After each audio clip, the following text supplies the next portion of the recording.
Selamat datang kembali di pembahasan mendalam kita.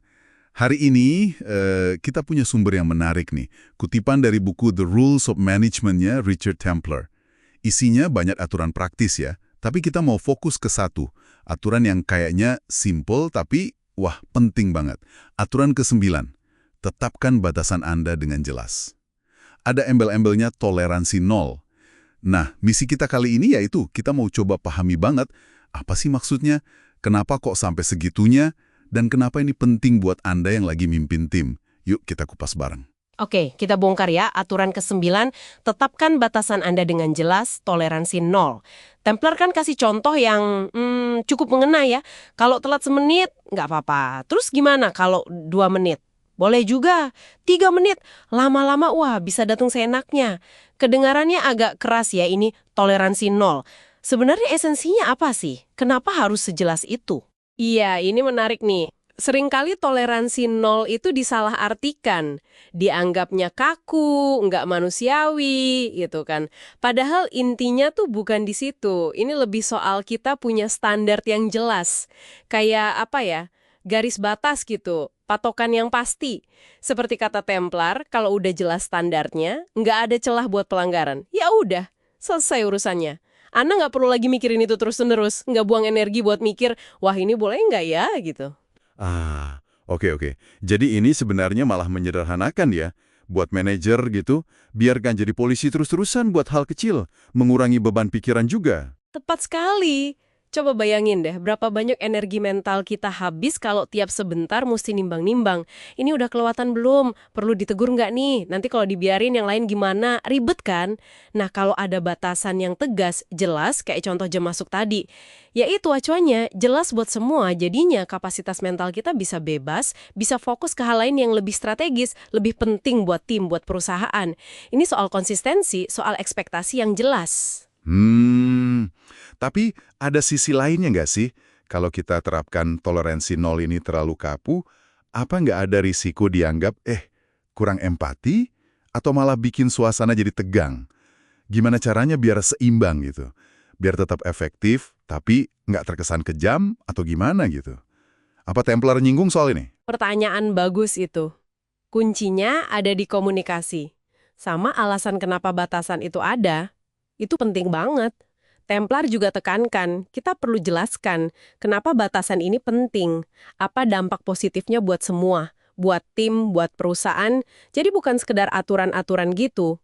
Misalnya soal telat tadi ya, jelaskan aja dampaknya apa ke koordinasi tim, atau mungkin ke pelayanan klien.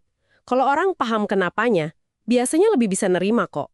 Lagi pula toleransi nol itu bukan berarti nggak ada sama sekali ruang buat kasus khusus ya. Yang penting itu benar-benar pengecualian, bukan jadi kebiasaan baru. Standar utamanya tetap jelas dan sama buat semua.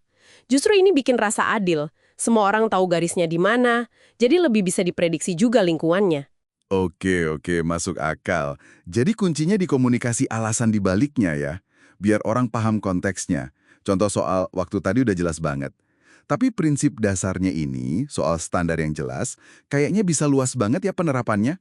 Saya jadi kepikiran, gimana kalau di area lain? Misalnya, kualitas hasil kerja, atau cara kita interaksi sama klien. Bisa juga kan? Tentu saja. Prinsipnya sama aja, universal ini dalam manajemen. Ambil contoh kualitas kerja deh. Kalau standarnya cuma bilang, kerjakan sebaik mungkin, nah itu kan abu-abu banget ya, subjektif. Tapi kalau ada kriteria jelas, mungkin checklist atau contoh hasil yang diharapkan kayak gimana, nah itu jadi batasan yang jelas. Tim jadi tahu targetnya apa. Sama juga soal interaksi klien. Mungkin ada batasan waktu respons email, maksimal berapa jam gitu, atau standar sapaan khusus. Ini bukan buat mengekang ya, tapi lebih ke memastikan ada level konsistensi dan profesionalisme minimum yang dijaga bareng-bareng. Kalau nggak ada batasan ini, standar itu bisa turun pelan-pelan tanpa kita sadari. Mirip kayak contoh telat tadi. Sedikit-sedikit lama-lama jadi kebiasaan. Wah, ini jadi refleksi menarik nih buat Anda yang lagi dengerin.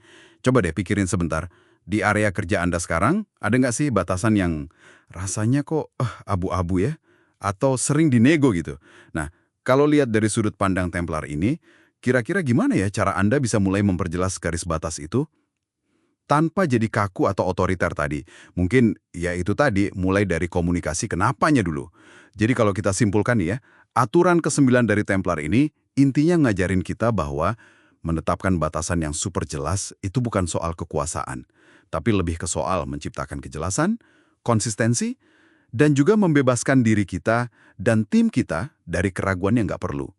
Fondasi penting lah ini buat kerja yang efektif dan adil. Betul sekali. Dan kalau fondasi batasan ini udah kuat, Anda sebagai manajer jadi punya lebih banyak energi, lebih banyak ruang. Fokusnya bisa ke hal yang lebih membangun. Ya mengembangkan orang, ya inovasi, ya mencapai tujuan-tujuan yang lebih besar bareng tim.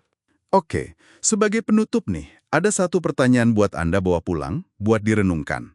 Coba deh, identifikasi satu aja batasan penting di kerjaan Anda, yang sekarang ini paling sering Anda kompromikan. Atau Anda biarkan melar gitu aja. Terus, coba pikirin, apa ya kira-kira dampak jangka panjangnya?